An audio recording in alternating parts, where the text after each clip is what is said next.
দিল সন্ত্রাসবাদীরা? কি বলেছিল বিজেপি পার্টিটা? কি বলেছিল বিজেপি পার্টিটা? তো বলেছিল যে 370 নম্বর ধারা যদি বাতিল হয়ে যায় আর যদি ডিমনিটাইজেশন হয়, নোটবন্দি হয়ে যায়, তাহলে সন্ত্রাসবাদের টুপি টিপে দেবো। তাহলে 26 জনকে নিজের প্রাণ কেন দিতে হলো? জিজ্ঞেস করবে না দেশের মানুষ? আর এটা জিজ্ঞেস করতে গেলেই বলছে তোমরা দেশদ্রোহী।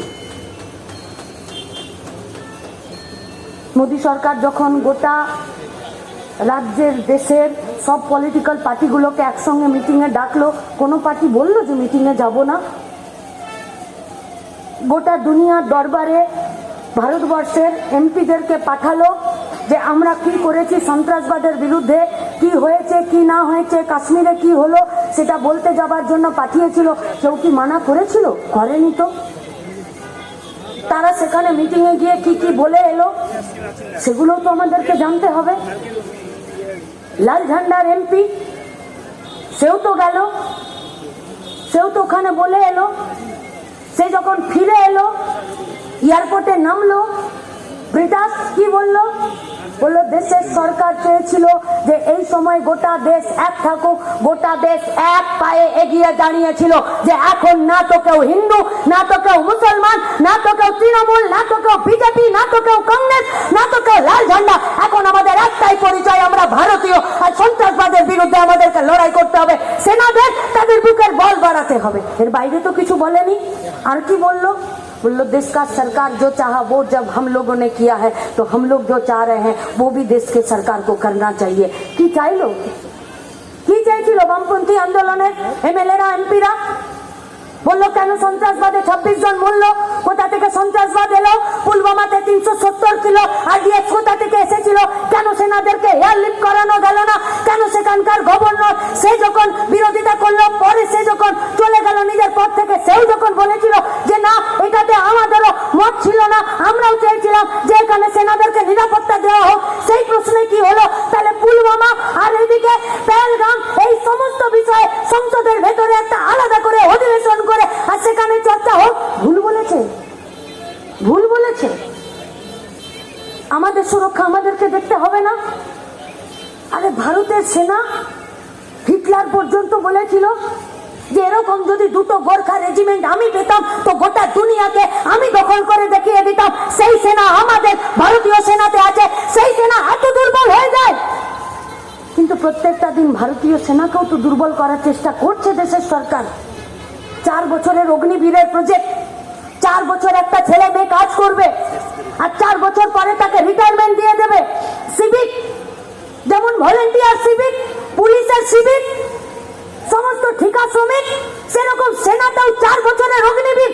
আসবে না ফিরে প্রশ্নগুলো যে আমার দেশের নিরাপত্তার জন্য আপনার কি ভূমিকা? শুধুমাত্র যুদ্ধ করে জিতবে নাকি দেশ? বাইরের দেশগুলোর সাথে আমাদের সম্পর্ক ঠিক থাকতে হবে না? আর্থিক সম্পর্ক, কোন নদী কোন দেশে যাচ্ছে, কোন পাহাড়ের সঙ্গে আমাদের কোথায় ভাগ, সেসব ক্ষেত্রে কথা থাকতে হবে না? বলছে এসব প্রশ্ন করা যাবে না। পশ্চিমবঙ্গের ভারতবর্ষের মানুষরা কি গরু ছাগল ভেড়া নাকি যে গলাতে একটা পাগা দিয়ে আর গোটা মাঠে ছেড়ে দিবে আর সারাদিন চড়ে বেড়াবে আর সন্ধ্যাবেলা দড়িটা দিয়ে এসে আর গোয়াল ঘরে বেঁধে দেবে আর ঘরে যে চারাটা দেওয়া থাকবে সেটা চেবাতে চেবাতে রাতের বেলা চাবুর কাটবে আর প্রতিদিন আবার হাল দিয়ে বেরিয়ে যাবে? আরে মেধা আছে বলেই তো সুকুমার সেনগুপ্তরা, মেধা আছে বলেই তো মাতঙ্গিনী হাজরারা, মেধা ছিল বলেই তো ক্ষুদিরাম বসুরা, মেধা ছিল বলেই তো বিদ্যাসাগররা এই দেশ গঠন করার জন্য, দেশ থেকে ব্রিটিশদেরকে তাড়ানোর জন্য কেউ নিজের লেখাপড়ার দ্বারা গোটা ভারতবর্ষকে শেখাতে চেয়েছিল আর কেউ গুলিটা নিজের বুকে খেয়েছিল। আমরা তো তাদের উত্তরসূরি। প্রশ্ন করব না আমরা? একটা মানুষ যখন মরে যায় তখন সে আর প্রশ্নও করে না, পাশ ফিরেও শোয়ে না, তার কোনো শরীরে আর কোনো অনুভূতিও থাকে না। আর যে মানুষ বেঁচে থাকতেও প্রশ্ন করে না, তার শরীরে কোনো মায়া মমতা থাকে না, দুঃখ থাকে না, প্রশ্ন করতে পারে না, অনুভূতি থাকে না, তাহলে সেই মানুষ বেঁচে থাকা আর মরে থাকা দুটোই তো সমান। তাহলে দেশের তৃণমূল বিজেপি কি চাইছে?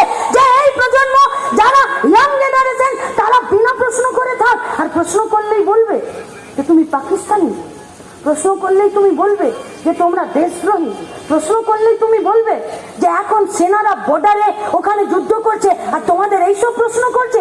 अरे अगर इतना ही तुमको मालूम है तो LIC को क्यों बेच दिया भाई? माइनस ग्लेशियर में टेम्परेचर में जो सेना वहां पर काम करता है और पाए জুতোর জন্য তো এলআইসি পয়সা দেয়, সেই এলআইসিটা কোন বাপের কথাতে বেঁচে দিলে? তাহলেও তো সেনাদের জন্য কাজ হচ্ছিল। কই সেসব বিষয়ে তো তোমাদের কোনো কথা নেই।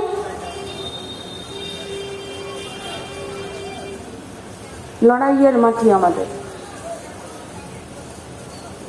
বহু লড়াই সংগ্রামের পর পশ্চিমবঙ্গ আজ এই জায়গায় দাঁড়িয়েছে।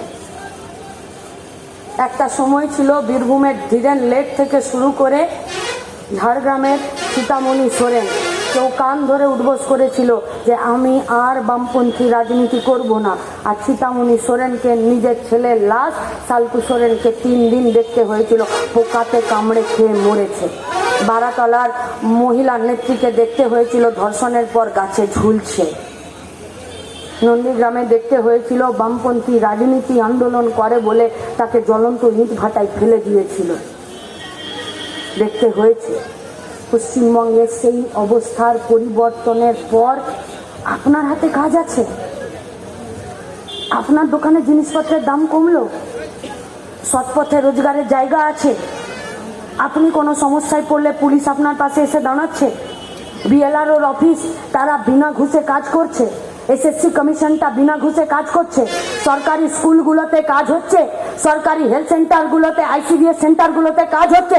তাহলে কিসের জন্য পশ্চিমবঙ্গে আমি ভোট দেবো? আমার ট্যাক্সের টাকায় পশ্চিমবঙ্গের মাটিতে, দেশের মাটিতে তারা সরকার চালাবে, অথচ আমাদের উপরে বুলডোজার চালিয়ে দেবে।